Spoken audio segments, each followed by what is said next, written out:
Major Dhyanchand hockey का जादूगर। Major Dhyanchand Singh भारतीय फील्ड हॉकी के भूतपूर्व खिलाड़ी एवं कप्तान थे। उन्हें भारत एवं विश्व हॉकी के क्षेत्र में सबसे बेहतरीन खिलाड़ियों में शुमार किया जाता है। वे 3 बार ओलंपिक के स्वर्ण पदक जीतने वाले भारतीय हॉकी टीम के सदस्य रहे हैं। उनकी जन्म तिथि को भारत में राष्ट्रीय खेल दिवस के तौर पर मनाया जाता है। प्रारंभिक जीवन। मेजर ध्यानचंद का जन्म 29 अगस्त सन 1905 ईस्वी को इलाहाबाद में हुआ था। उनके बाल्य जीवन में खिलाड़ीपन के कोई विशेष लक्षण नहीं दिखाई देते थे, इसलिए कहा जा सकता है कि हॉकी के खेल की प्रतिभा जन्मजात नहीं थी, बल्कि उन्होंने सतत साधना, अभ्यास, लगन, संघर्ष और संकल्प के सहारे यह प्रतिष्ठा अर्जित की थी।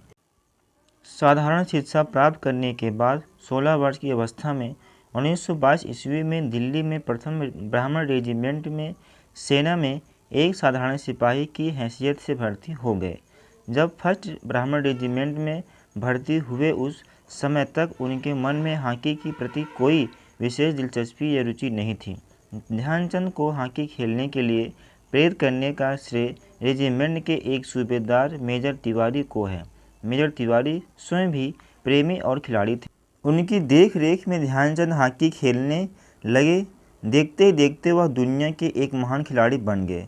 सन 1927 में लॉस नायक बना दिया गया। सन 1932 ईस्वी में लॉस एंजल्स जाने पर नायक नियुक्त हुए। सन 1937 ईस्वी में जब भारतीय हॉकी दल के कप्तान थे तो उन्हें सूबेदार बना दिया गया। ध्यानचंद को फुटबॉल में पेले और क्रिकेट में ब्रैडमैन के समतुल्य माना जाता है।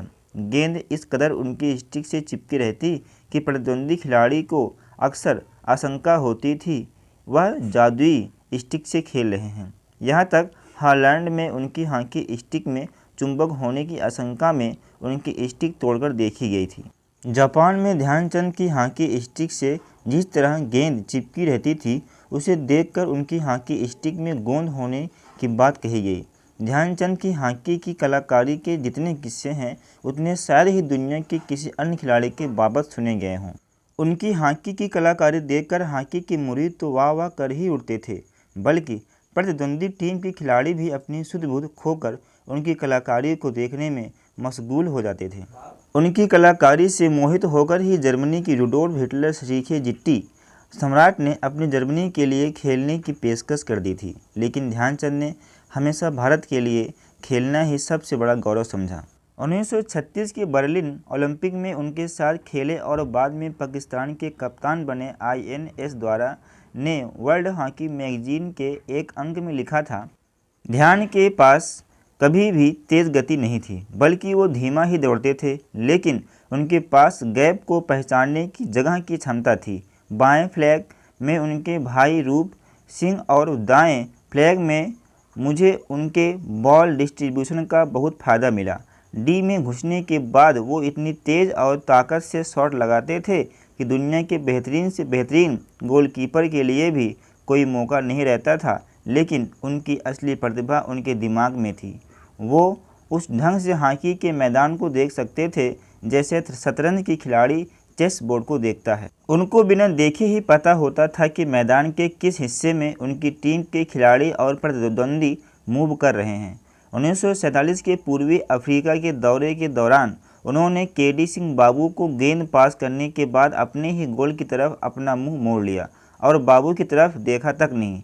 जब उनसे बाद में उनकी इस अजीब सी हरकत का कारण पूछा गया तो उनका जवाब था, अगर उस पास पर भी बाबू गोल नहीं मार पाते तो उन्हें मेरी टीम में रहने का कोई हक नहीं था।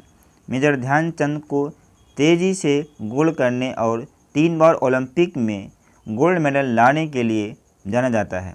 ध्यानचंद का असली नाम ध्यान सिंह था, लेकिन वह रात को चंद्रमा की रोशनी में प्रैक्टिस करते थे, इसलिए उनके साथियों उनके नाम के पीछे चंद लगा दिया। ध्यानचंद 16 वर्ष की उम्र में फर्स्ट ब्राह्मण रेजिमेंट में एक साधारण सिपाही के रूप में भर्ती हुए थे, लेकिन वे भारतीय सेना में मेजर के पद तक रहे। एक बार कुछ ऐसा हुआ कि नीदरलैंड में एक मैच के दौरान उनकी हॉकी स्टिक तोड़कर देखी गई। इस शक के साथ कहीं स्टिक में कोई चुंबक तो नहीं लगी। लेकिन उनके हाथ कुछ नहीं लगा, क्योंकि जादू उनकी स्टिक में नहीं, ध्यानचंद के हाथों में था। एक बार मेजर साहब ने शॉट मारा तो वह पोल पर जाकर लगा, तो उन्होंने रेफरी से कहा कि गोल पोस्ट की चौड़ाई कम है। जब गोल पोस्ट की चौड़ाई मापी गई तो सभी हैरान रह गए, वह वाकई कम थी। ऑस्ट्रेलिया के महान क्रिकेटर सर डोनाल्ड ब्रैडमैन ने 1935 में एडिलेड में एक हॉकी मैच देखने के बाद कहा था, ध्यानचंद ऐसे गोल करते हैं जैसे क्रिकेट में रन बनता है। ब्रैडमैन हॉकी के जादूगर से उम्र में 3 साल छोटे थे। अपने अपने खेल में माहिर ये दोनों हस्तियां केवल एक बार एक दूसरे से मिले। 1936 में जर्मन के गोलकीपर ने ध्यानचंद को जानबूझकर गिरा दिया था, जिससे मेजर का एक दांत टूट गया था। 1933 में एक बार यह रावलपिंडी में मैच खेलने गए। इस घटना का उल्लेख यहाँ इसलिए किया जा रहा है कि आज हॉकी के खेल में खिलाड़ियों में अनुशासनहीनता का भावना बढ़ती जा रही है और खेल के मैदान में खिलाड़ियों के बीच काफ़ी तेज़ी आ जाती है। 14 पंजाब रेजिमेंट, जिसमें ध्यानचंद भी सम्मिलित थे, और सैपर्स एंड माइनर्स टीम के बीच मैच खेला जा रहा था। ध्यानचंद उस समय ख्याति की चरम सीमा पर पहुंच चुके थे। उन्होंने अपने शानदार खेल से विरोधियों की रक्षा पंक्ति को छिन्न भिन्न कर दिया और दर्शकों को मंत्रमुग्ध कर दिया। इस पर विरोधी टीम का सेंटर हाफ अपना संतुलन खो बैठा और असावधानी में उसके हाथों ध्यानचंद की नाक पर चोट लग गई। खेल तुरंत रोक दिया गया। प्राथमिक चिकित्सा के बाद ध्यानचंद अपनी नाक पर पट्टी बंधवाकर मैदान में लौटे। उन्होंने चोट मारने वाले प्रतिद्वंदी की पीठ थपथपाई और मुस्कुराकर कहा, सावधानी से खेलो ताकि मुझे दोबारा चोट न लगे। उसके बाद ध्यानचंद प्रतिशोध पर उतर आए। उनका प्रतिशोध कितना आदर्श है, इसकी बस कल्पना ही की जा सकती है। उन्होंने एक साथ 6 गोल कर दिए। ये सचमुच एक महान खिलाड़ी का गुण है। इससे खेल खिलाड़ी का स्तर और प्रतिष्ठा ऊंची होती है। स्वर्ण पदक। ध्यानचंद ने 3 ओलंपिक खेलों में भारत का प्रतिनिधित्व किया तथा तीनों बार देश को स्वर्ण पदक दिलाया। भारत ने 1932 में 37 मैच में 338 गोल किए, जिसमें 133 गोल ध्यानचंद ने किए थे। दूसरे विश्व युद्ध से पहले ध्यानचंद ने 1928 एम्स्टर्डम, 1932 लॉस एंजल्स और 1936 बर्लिन में लगातार 3 ओलंपिक में भारत को हॉकी में गोल्ड मेडल दिलाए। रोचक तथ्य। ध्यानचंद ने 16 वर्ष की उम्र में भारतीय सेना ज्वाइन की। भर्ती होने के बाद उन्होंने हॉकी खेलना शुरू किया। ध्यानचंद काफ़ी प्रैक्टिस किया करते थे। रात को उनके प्रैक्टिस सेशन को चांद निकलने से जोड़कर देखा जाता, इसलिए उनके साथी खिलाड़ियों ने उन्हें चंद या चांद नाम दे दिया। 1938 में एम्स्टर्डम में हुए ओलंपिक खेलों में वह भारत की ओर से सबसे ज़्यादा गोल करने वाले खिलाड़ी रहे। उस टूर्नामेंट में ध्यानचंद ने 14 गोल किए। एक स्थानीय समाचार पत्र में लिखा था, यह हॉकी नहीं बल्कि जादू था और ध्यानचंद हॉकी के जादूगर हैं। हालांकि ध्यानचंद ने कई यादगार मैच खेले, लेकिन क्या आप जानते हैं कि व्यक्तिगत रूप से कौन सा मैच उन्हें सबसे ज़्यादा पसंद था?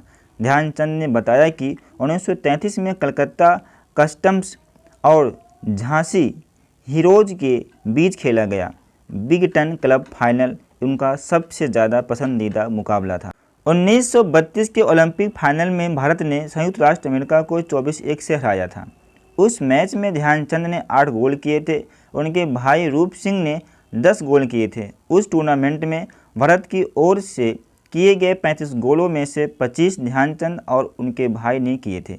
हिटलर ने स्वयं ध्यानचंद को जर्मन सेना में शामिल कर एक बड़ा पद देने की पेशकश की थी, लेकिन उन्होंने भारत में ही रहना पसंद किया। अपनी आत्मकथा गोल में उन्होंने लिखा था, आपको मालूम होना चाहिए कि मैं बहुत साधारण आदमी हूँ। एक मुकाबले में ध्यानचंद गोल नहीं कर पा रहे थे तो उन्होंने मैच रेफरी से गोल पोस्ट के आकार के बारे में शिकायत की। हैरानी की बात की पोस्ट की चौड़ाई अंतर्राष्ट्रीय मापदंड की अनुपात से कम थी। मृत्यु।